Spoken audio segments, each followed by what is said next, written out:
Welcome back to the Woolly Way.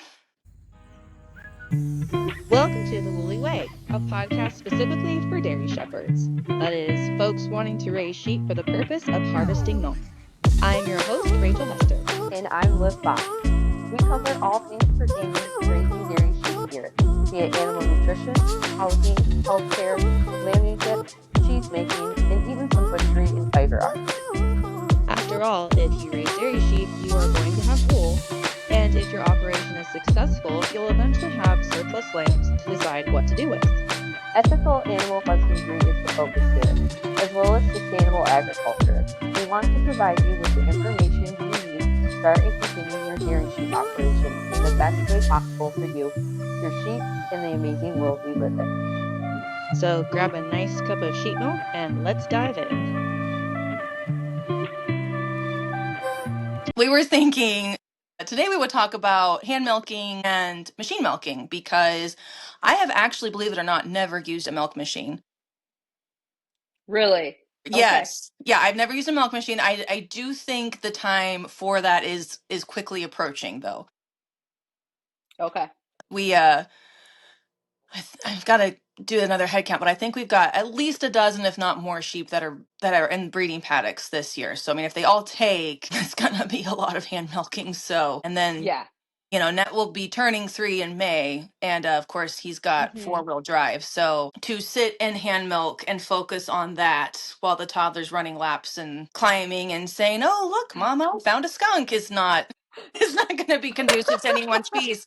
So I'm thinking we may need to start looking at some milking machine options, possibly. So Yeah, sounds like it. I think so, but I do like hand milking. I like having that contact with the sheep and just seeing what's going on with her udder. Mhm. And I think you get a little bit more of a bond with the animal when you're hand milking them, but then you don't have to clean the whole thing afterwards. But on the flip side, you do have to build your hand muscles and you have to have time and focus to do all that. Yeah. Well, and what about when you have ewes that have like jelly bean teats?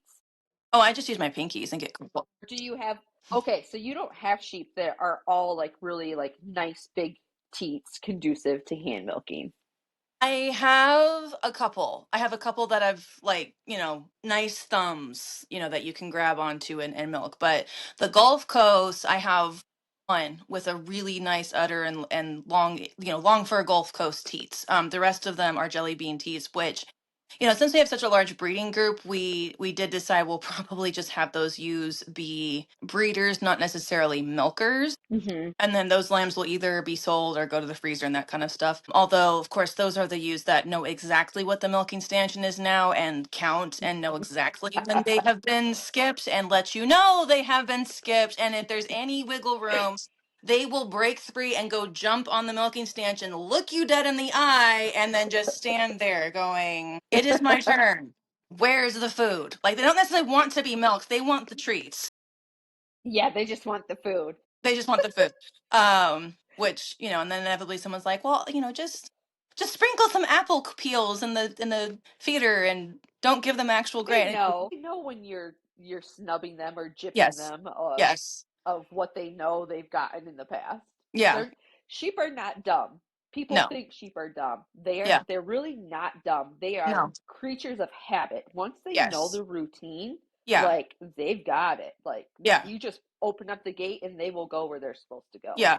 Yeah. My ewes know when I switch from beet pellets to beet shreds in the stanchion mix. Which one do they prefer? The pellets. The pellets are now because with the shreds, if they eat it too fast, then they can start to get choked or whatever. So that was before Mm-hmm. we start soaking. Now that we soak our feed, they can't pick and choose through it nearly as well. But then they also complained when I started soaking because they were like, "We can't rifle through and get all the Yeah. things we like and then leave all the other things we don't like," which Yes. kind of worked out in the past because I mix my own stanchion mix for the sheep, and so Okay. I learned kind of which ewes preferred what. So I would just kind of like, okay, well, if Stella likes sunflower seeds and she's leaving the lespedeza, and then Sally likes lespedeza and leaves the sunflower pellets, then we just kind of stack the Swap them. no. Yeah. Yeah. Now, of course, my milking order never followed the sheep's idea of what the milking order needed to be, because they do figure, like, they have a hierarchy. It's not as bad as goats, Yes. but they do have, like, I cannot milk anyone besides the herd queen first. If I Mm-hmm. skip Sue and do someone else because she doesn't have the largest bag anymore, but if she does not go first, it is a bad day. Like, Yeah. she is Yeah. headbutting everyone. She is tearing the little room apart that they're all in. I mean, she is screaming, and sheep baw and then they scream. There is a difference. Mm-hmm. So she has to go first. But then it kind of is a pecking order, so I have a little bit more wiggle room of, like, okay, if that one's really really full, she can go first. But like you said, they're not dumb. I mean, like, I've got one, she'll wait in the very back, and while the others are like fighting over who's going to go first, she'll just literally duck She just down. waits. Yeah, she just ducks down, goes around the bicker things, and slips through and runs, and just looks at me like, what are you waiting for? They're fighting, let's go. Hey, here we are. So Uh-huh. and then there was one, I literally had to spank her on the nose because she would try to cut line, and I mean, the herd queen's daughter would pitch an absolute fit. And so she and her aunt are still trying to figure out who's next in the lineup, because it was Okay. queen and sister, and now it's queen and daughter. And so the daughter and the aunt are trying to figure out who's next, because the Uh-huh. aunt's older, but she's like, I raised you, kid, get back in line. So they're always fighting. And then there's another one that tries to slip around them, and I would have to spank her, because if it wasn't one of those two, like, they would, when one won, the other one would submit to that one who won that day's bickering. But if anyone Uh-huh. else got before them, it was a bad day. I'm just like, guys, I haven't had this much drama since the college dorms, okay? Like, we're not talking about who stole whose boyfriend, but we're almost there. No, you're talking about who's stealing whose grain instead. Right, yeah, yeah, because it's not like it's all in one bucket and it's all the same thing and you're all going to get some. But I digress. So, Right. Right. Right. yeah, so Yeah. handmailing's fun. Well, I mean, you still have the potential quarrels even with machine milking. So I machine milk. I Mhm. machine milk even if I'm just milking one. And that's because I use a simple pulse machine and it like when you're done using it, it basically cleans itself. Oh, really? Yeah, I mean, I don't have warm running water out in my Mhm. barn. It's a dream to have someday. But Right. so I have like a gorilla wagon that I put my simple pulse unit in and I wheel it out to the barn and milk and then when I'm done I wheel it back to the house. Hmm. And it's fairly light and I just carry it inside and I get my warm soapy water and run that through the system to clean it. And then after that, you use warm, like bleach water to Hmm. run it through. And then, well, I'm kind of like cleaning up jars and everything. I do typically hand wash those. The way you hook the lines up, you can make it so then the unit blows like some warm air through the lines to help dry the lines. Hmm. So I'll let that do that while I'm cleaning the jars. And then I just like once a week is recommended to do like the deep cleaning. And it's all so let's see, there's maybe like 5 pieces to the inflator that Hmm. are very easy to put together and take apart to clean. Hmm. It's Hmm. so easy to even do the deep cleaning. So for me personally, because I also have a toddler that is Hmm. typically out in the barn with me when I'm trying to milk, to try to have her stay close or Hmm. within eyesight at least is really challenging because she just turned 3, so she'll be more like 3.5 when we start milking in 2026. Hmm. Like they see a butterfly and they want to go check that out, or sometimes she wants to go to the chicken coop. Well, if she's Right. in the chicken coop and I'm in the barn, I can't see her. Hmm. We live on a pretty busy road, which I mean, the barn and everything's away from the road, but it's still like a healthy fear of mine. I don't want her wandering down the lane, or, like we sell farm eggs. If Hmm. somebody pulls in, I don't want to worry about her running out there to say hi Hmm. or anything. Right. So machine milking has been a complete godsend for me, just for the amount of time. To me, like I said, it's worth the time of cleaning the unit afterwards. Yeah. I got really lucky and I bought mine secondhand. I like it so much that if my unit ever takes a dump on me, which Mhm. it's never given me any inclinations that it's going to, Right. I would buy a new one at full price. Oh, It's a there's fairly expensive piece of equipment, yeah. but the thing I like about Simple Pulse is it's, made in the US. It's Hmm. a family owned business. Yeah. I have called for customer support before Hmm. when I first got it, Hmm. and I didn't buy the unit. They didn't care. Like Right. their customer service is top notch. Yeah. Um, Yeah. And I've met you them at can homesteading events, and I mean, have you yeah, they're all super, super, super nice people. I mean, and again, like, going back to what we were talking about at the beginning, like we see these brands that are known, and we think, oh, it's this big, huge corporation. But I mean, Easy Milker, they're Slavic not. Premier One, Redmond's. I mean, all of these big homestead names and these big equipment things. They're all little family companies. I mean, even Mhm. McMurray Hatchery, which they've got this big, beautiful, glossy catalog. It's a Mhm. small family business. I mean, when you call them, you may get the head honcho himself because he just happened to be in the office and the phone needed picked up. And Right. they're very knowledgeable. They care about their customers. I mean, they're not in these businesses because they wanted to get rich fast and you're just a Mm-mm. means to an end. They're in these businesses because they care about their product, they care about their customer, they see a need, they knew they could fill it. You Mhm. know, I think a lot of people I interact with are so gun shy of big box stuff, so they don't want to Yeah. go to the no name brands. And it's like, well, in ag, though, the name brands are established because drum roll, they work. Right. Because They've built farmers a don't play. reputation for themselves. Right, farmers don't play. If you mess us over, Mm-mm. we are done. We ain't got time for that nonsense. Like, there's not Mm-mm. brand loyalty because of whatever reasons, the people in large cities have brand loyalty to. I mean, if we're loyal Right. to a brand, it's because that product works. And Yes. we need good customer service because at 1 a.m. when the thing breaks, like if you better be there to help us because we don't have a lot of extra cash running around that we can just waste on Right. units that Or aren't going to, extra time. or time. I mean, really, we have less time than we have money. And if you knew how much money we didn't have, that would terrify you. Exactly. Exactly. Hey guys, I just wanted to interrupt quick to give a shout out to our sponsor, the North America Dairy Sheep Association. NATSA is open to any sheep breed or crossed used for milking purposes. NATSA supports dairy shepherds and is elevating dairy standards in sheep in America. NATSA now offers a Milk Star program, has sanctioned dairy sheep shows, and is now offering a breed up program.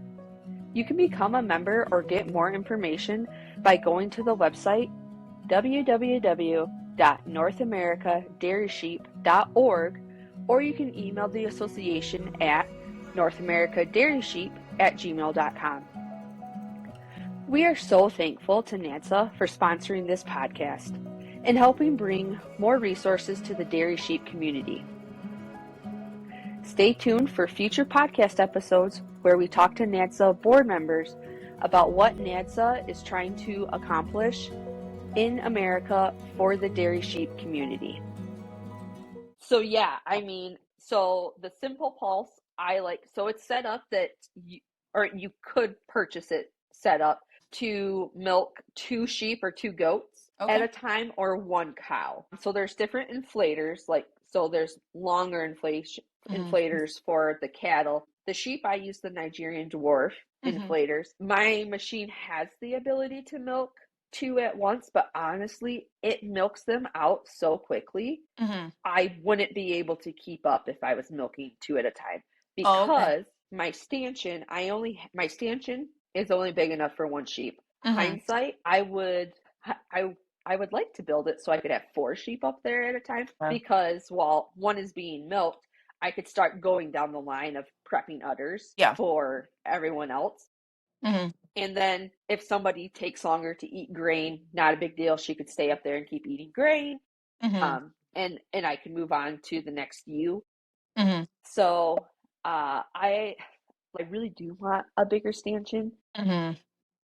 I'm not sure if it's gonna happen. It would make milking for me even faster because there are Yeah. times where I'm like done milking and kind of like twiddling my thumbs waiting for her to eat her grain. And so it's kind of Hmm. got to the point where I have a different feed pan that I will then put the rest of her grain in, get her off the stand and get the next ewe up there. But then I also have to kind of keep an eye on that ewe because when she's done eating her grain, then she's just running amok in the barn and usually she wants to get back on the stanchion to get more grain. And Oh yeah. or Yeah, mine or will if fake me out. They jump off and then they try to like dip around and hop back up. And I'm like, you yeah. see, the thing is, I know what you look like. I know your Yes. turn was already done. Get out. Yes. Yeah. So, or if like Journey's out there, there's been a couple of times where they're not intentionally trying to knock her down, like they're just trying Yeah. to get past her. Yeah. And Yeah. they're significant. She weighs 28 pounds soaking Right. wet. So if they bump her just right, she ends Right. up falling on her butt in the Right. barn, which really ticks her off. So anyway, yeah, I've seen those platforms for milking sheep. And I mean Hmm. that would be something, if we do continue to do larger amounts of sheep, I think we would have to go ahead and invest in like a platform and Hmm. a four sheep setup. But I mean, the thing is, like with a one sheep stanchion, that thing's pretty maneuverable. You can put it kind of where you need it versus if Yes. you have that platform, I mean, kind of establishing that's your milking spot and you don't really move it around after that.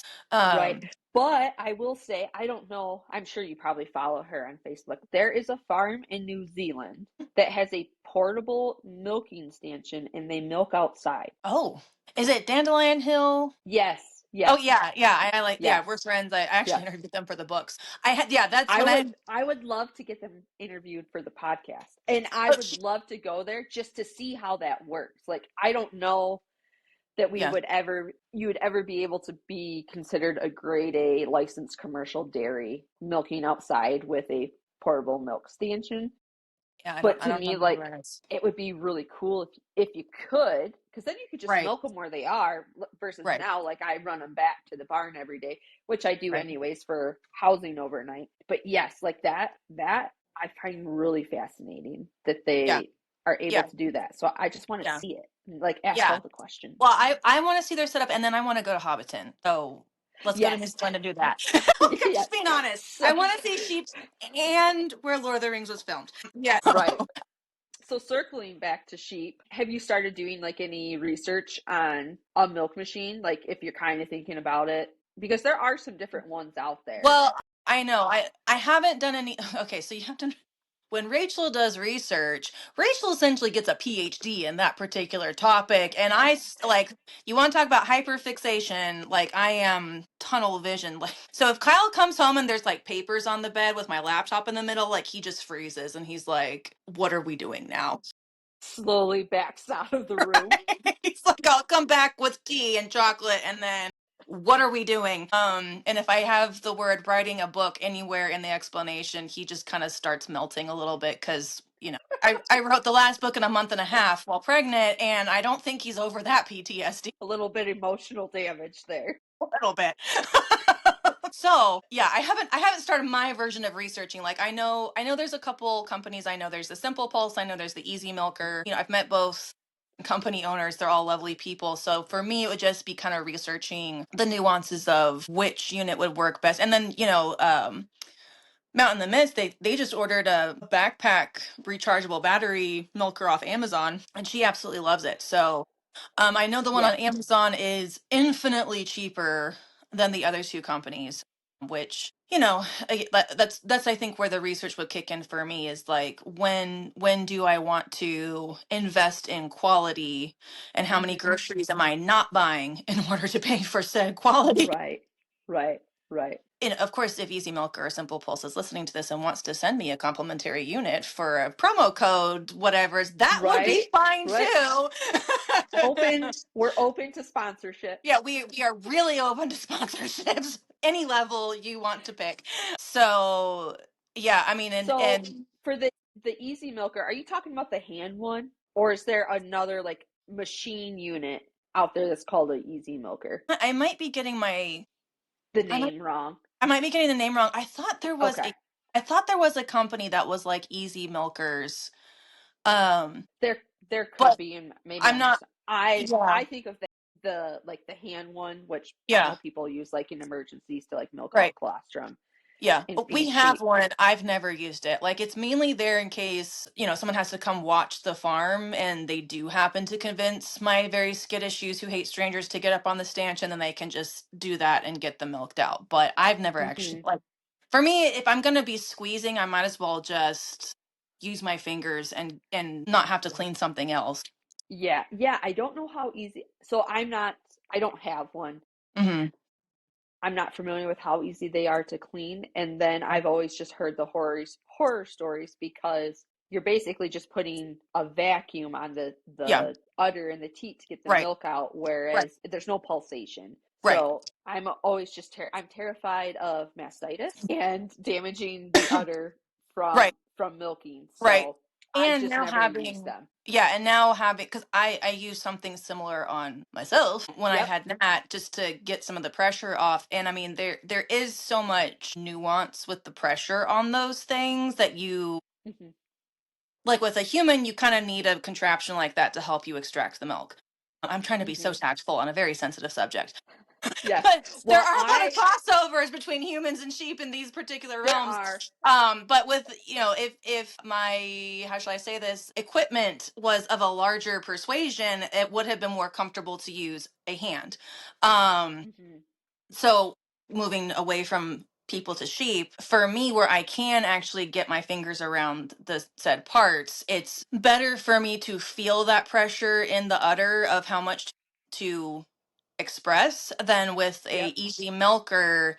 You can't really feel those nuances, and I think that's where you can get either damage or get mastitis or something like that, because even with just the machines, I've heard of people having the setting too high and they ended up bursting Hmm. capillaries and they use until they figured Hmm. out what to do. So now that I understand the mechanics of the physiology and the equipment better, I don't think I'd be as leery to jump into trying different things. When we first started out, I was just like, I have 6 U's, it was during lockdowns. I was bored. I'm like, I'll just learn You had manually. the time. Yeah, yeah. So, when people are first starting out, there's so much learning curve to just sheep and then dairy sheep and then, their milk process, like how do you store it? How do you keep it Hmm. moving and that kind of stuff? That's learning curve. So, if you have the time or the ability to focus, like if you don't have, love their hearts, there's some people in homesteading events, they come up and they're great with child. They've got one baby in their arms and another one following them, and they're like, so should I hand milk? I'm like, oh honey, please get a milking machine. Like Yeah. do, Yeah. do it yourself. Just cut out something for yourself. Get a milking machine. Yeah. Want to know more about dairy sheep? Did you know that I write books on the topic? There is my big book, which is published by Sawdust Publishing and is available on my website or Amazon and sawdustpublishing.com. In this volume, The Guide to Homestead Dairy Sheep, you will find everything I wished I knew when I first started raising dairy sheep. I feature other dairy shepherds and go into detail on topics like different breeds for milking, parasite management, milk sharing with lambs, how to set your flock up for the best lambing and therefore milking season possible, and I briefly discuss digestion and nutrition of sheep. Since writing this book, folks have asked me questions about more nuanced topics, so I have begun writing ebooks that are topic specific that you can purchase on my website and receive as an instant download and print at your convenience. Currently, we have Bringing Your New Sheep Home, which explains in detail our step-by-step method of introducing new dairy sheep onto your homestead and getting them used to you as their shepherd. Since there are currently no dairy-specific hair breed sheep available, dairy shepherds will have to shear their sheep annually and then decide what to do with their wool. Wool has a lot of misconceptions surrounding it, and I want to help shepherds understand that it is a commodity and not a burden. So I wrote my other ebook, 5 Uses of Wool on the Homestead, which is designed to give you practical ideas on how to utilize this amazing product around your homestead the second you shear it off your sheep. The ebooks are only available on my website at whoopsiedaisyfarm.com. With older people, I would say, if you think you've got arthritis or a penchant for that, sometimes it's harder to hand milk. On the Yeah. flip side, if you have a condition where exercise is better, hand milking might be better for you. Just, have your salves and homeopathy and your herbs ready to kind of soothe those muscles while they get used to things. Right. So, but I think if I was talking to myself and I was just starting out, I would say really just go ahead and get a milking machine because, again, at this point in my life, I'm like, I need a little more convenience to enter. I don't need to make things harder for myself. So, Yeah. Yeah. I don't like bleach at all for reasons. Hmm. I don't like the concept of all the little nooks and crannies in a milking machine where the milk can hide and bacteria can get in there, which, you would say that's where bleach comes in, and I agree with you. So, it's just finding that middle ground of, I don't typically like bleach, but if I'm using it once a week to just flush everything out, it's going to get washed with more probiotics and we'll be fine. Hmm. Hmm. Yeah. Well, and one of the things I like about a milk machine, so I started off hand milking. And like Mhm. it was fine. Like I like the idea of hand milking. Yeah. I like the idea of like this quiet, peaceful time. But Mhm. realistically, I'm a mom to a toddler. I don't Right. have time, right? So Quiet, I peaceful, wanted to something to just fantasize about in general. exactly. So for me, like I enjoy milking and I still want to enjoy that process. Yeah. So I'm not like out there like running around trying to get things done as quickly as Right. possible, but I am trying to be efficient with my time because I know I have a limited amount of time before my toddler's like, I'm done. We're Yeah. moving on to the next thing. I don't care Right. if you've got 5 more sheep to milk. Right. Yeah. Um, so I did start off hand milking. One of the things that I didn't particularly care for, I was milking into a stainless steel bucket. Hmm. So there wasn't really a way to like put a filter or anything over the top of that.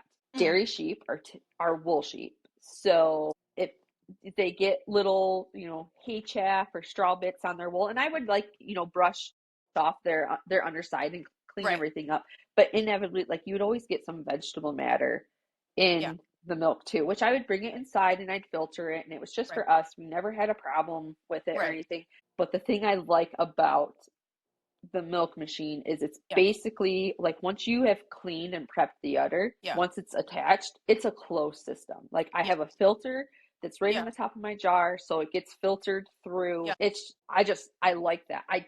I've never had the need to then bring it inside and filter it again. Like I Right. literally can dump it from my big 1 gallon jars Right. into half-gallon jars or put it in the Right. freezer, whatever I need to do with it. Right. Or put it straight through your That cream separator, and then you've got cream and skim milk Yes. right away. Yes. And I Well, mean, I just got a cream separator, so I'm okay. excited to use that this year. Yeah, it will change your life. I mean, back to the milking machine. I will say with the hay bits or like bar bits, or we are completely out of chickens at this point. There are no more chickens on Whoopsie Daisy Farm, which is very bittersweet.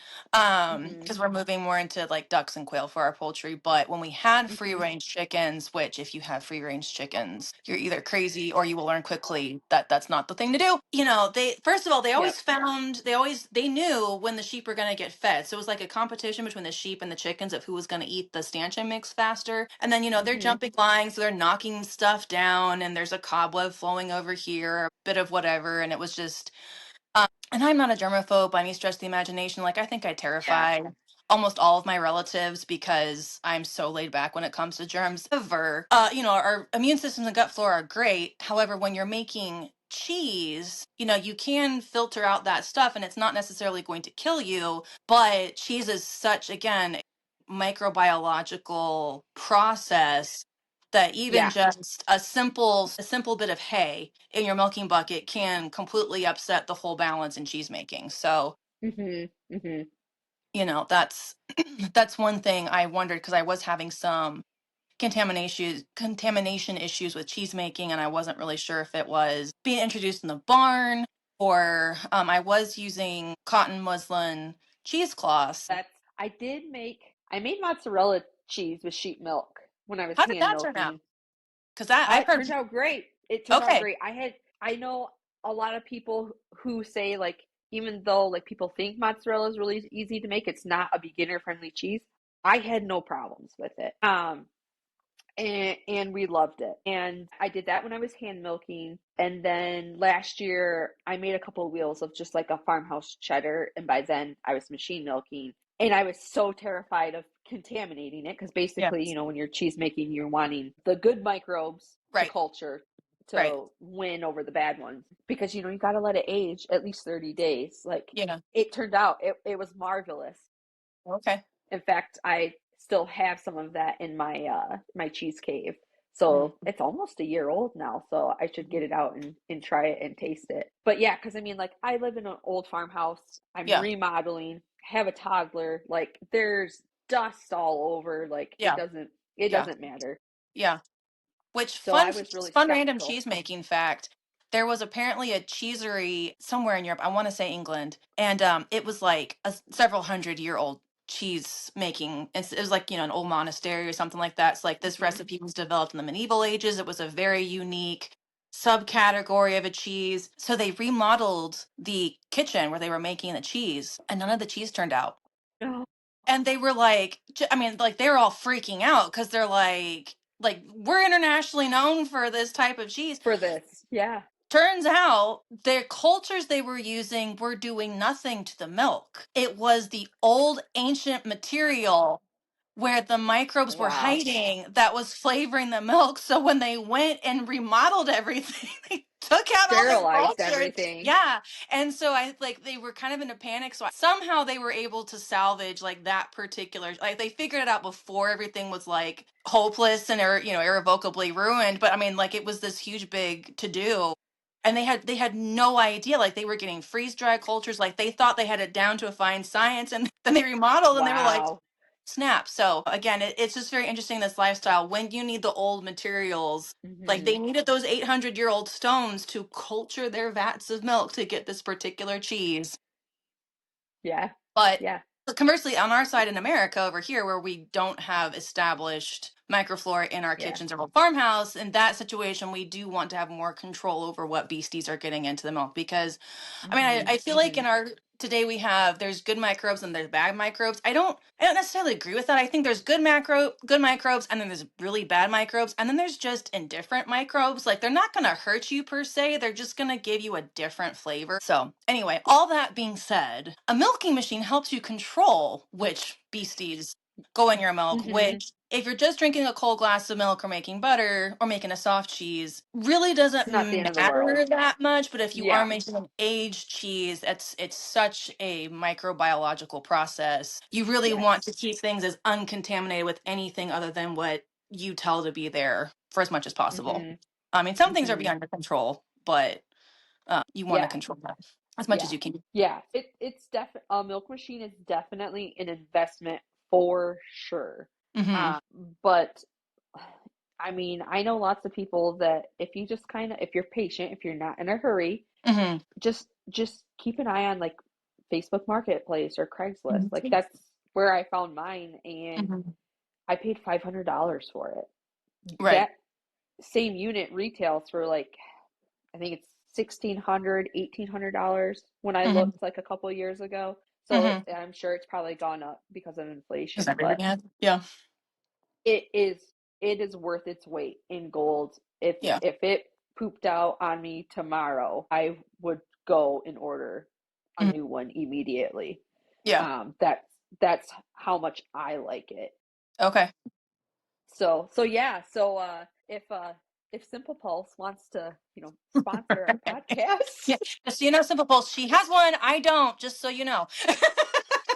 right? Like discount code, Right. whatever you want to do, like we're Whatever you here want to more do. than happy to Yeah. We have are some open. advertisements for you. Right. Goodness. Yeah. So I think the accumulation of the point of this podcast is we both love the idea of hand milking, and there's definitely a place in this Hmm. world for hand milking. I think hand milking is a great place to start. If you have Hmm. used with problem udders, I've got one ewe, and every single year she gets edema in her udder. Like it Hmm. you can't really tell when she's about to drop lambs because she doesn't fill up ahead of time. And then once as she's in Okay. labor, she fills up. So she just gets edema and then she has burst capillaries. So with her, I mean, I probably would hand milk her for the first month anyway, just because I know her udder's a bit more sensitive. Hmm. If you know you have mastitis in your flock, that's when you want to hand milk just to not put the stress of the machine on them, but also so you can really have a literal hands-on feel of what's going on in that udder. But as you get established in dairy shepherding, or if you get into cheese making or your flock grows or your family grows, a milking machine really is a nice thing to add to your arsenal of things to Yeah, help out it's in a this nice way of life. tool. Hmm. Yeah. Well, and one of the nice things, not only do I feel like it makes my life easier. But like if I have to be out of town for whatever reason, Yes, if yes. I'm finding a critter sitter Right, to come and do chores, right. usually I'm like, hey, Yeah, could you, which I lamb share, so usually it's not a big deal. If I have right, to, just leave the lambs out, depending right. on where they're at with lactation. If the lambs are getting older and they're going to start damaging teats, then they just get Yeah, weaned. right. Yeah, So if I mention like, hey, because usually they're like, you have dairy sheep and I don't know how to milk. And I'm like, well, yeah, come yeah, on over. I have a yeah. machine. It's super easy to use Right. and you can Yeah, take all the milk, yeah. do with And it you have what you no want. idea what gift I'm giving you with that. You actually owe Yeah. me after watching the farm, but I digress. Yeah.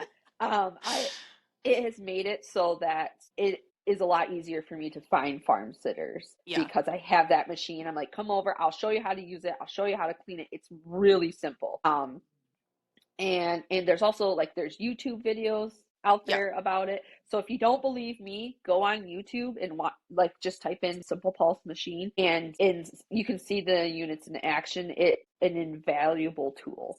yeah, You will yeah, not regret the purchase. yeah. And for that's what I was gonna say is first of all, when it comes to Craigslist, like I think there's three other dairy shepherds in the whole state of Kentucky, and I know all three of them, and none of them are close to me. So you may not find a sheep milking machine, semicolon, Mhm.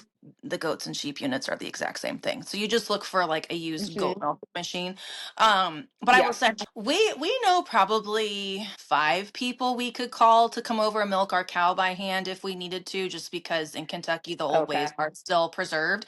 Um, Okay. so I mean, when the last time we went out of town, we did just take her to a local Amish farm and dropped her off because it was just easier for them to milk her with their herd. Um, Mhm. but with the sheep, I mean, even if people are used to milking goats, they just know goats and sheep are not the same critters. So they have a little bit more leeriness of milking the sheep versus if you have a machine and you're like, you just slip it on, you don't have to do anything. And the sheep are a little less fidgety too, because that person they don't know is not getting all up in their business. Like they go to the stanchion, they get up, they Yeah. eat. They're used to the machine because sheep really want to establish trust before they let you touch like their most tender parts. So a machine does Yeah. really come in to help and come into play when you're leaving town, which I know we all think, oh well, we have sheep and our life will be romantic and it will be great and we'll just never leave our little haven in the entire world. But then the reality is, if you're in 21st century America and you have any kind of job or business or family, or you do want to leave sometimes, and you can't always schedule it to Mhm. be not during milking season. So I do think Correct. the Correct. milking machine helps with that flexibility.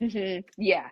And like you said, if you have a strange person, they're already a little leery. Hmm. So if they're not all up in their business, I feel like it makes milking easier. It's not gonna their production's not gonna tank. They're not gonna hold Right, back. They'll be less right, likely to hold back because there's right. still some consistency with the routine. Right, because So, they but will yeah, hold so that it milk has worked back. well for us.